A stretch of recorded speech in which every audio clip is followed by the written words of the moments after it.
Il existe une règle importante. N'exposez pas ce film nouvellement développé à la lumière dévastatrice de la peur, du doute, du découragement et de l'inquiétude. Chaque fois que l'inquiétude ou la peur se pointe à votre porte, tournez-vous immédiatement vers l'image que vous avez développée dans votre tête et dites-vous à vous-même, une magnifique image se développe maintenant dans la chambre noire de mon esprit. Versez mentalement sur cette image vos sentiments de joie, de foi et de compréhension. Vous savez que vous avez appliqué une loi psychologique et spirituelle, car ce qui est imprimé sera exprimé. C'est merveilleux. Voici un moyen sûr et certain de développer et de manifester toutes les richesses matérielles et les réserves dont vous avez besoin tous les jours de votre vie. Si vous appliquez cette formule sincèrement et honnêtement, vous devriez être amplement récompensé dans le monde extérieur. J'illustrerai ceci en vous racontant l'histoire d'un homme qui est venu me voir à Londres parce qu'il avait de terribles ennuis d'argent. C'était un membre de l'Église d'Angleterre et dans une certaine mesure, il avait étudié le travail de l'inconscient.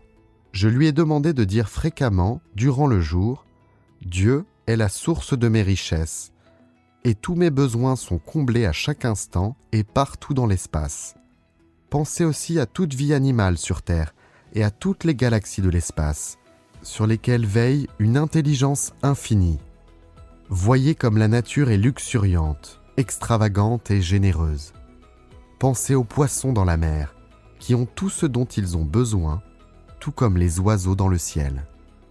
Cet homme a soudain pris conscience que depuis sa naissance, on avait pris soin de lui. Sa mère l'avait nourri, son père l'avait vêtu, et il avait été cajolé par des grands-parents aimants.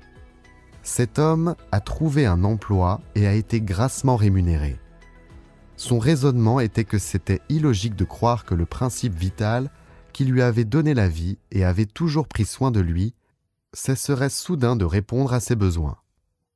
Il s'est rendu compte qu'il avait lui-même diminué ses réserves en entretenant de la rancœur envers son employeur, en se condamnant, en se critiquant et en se disant qu'il ne valait pas mieux. Il avait psychologiquement affaibli le lien qui l'attachait à la source infinie de toute chose, l'esprit qui habite le principe de vie, que certains appellent conscience. L'homme n'est pas nourri comme les oiseaux. Il doit sciemment communier avec la puissance et la présence qui l'habite et recevoir la guidance, la force, la vitalité et toutes choses indispensables à l'accomplissement de ses besoins. C'est la formule qu'il a utilisée pour changer l'eau en vin de l'abondance et de la réussite. Il a compris que Dieu, ou la puissance spirituelle en lui, était la cause de tout. Mieux, il a compris qu'il pourrait se vendre à lui-même l'idée que si la richesse lui appartenait de droit divin, cela se traduirait par l'abondance et la profusion. Voici l'affirmation qu'il a utilisée. « Dieu est la source de mes richesses. Tous mes besoins financiers et autres sont comblés à chaque instant et partout dans l'espace. Il y aura toujours un surplus divin. » Cette simple phrase répétée fréquemment, sciemment et intelligemment a conditionné son esprit à la conscience de la prospérité. Chers auditeurs, nous espérons que vous avez aimé ce livre.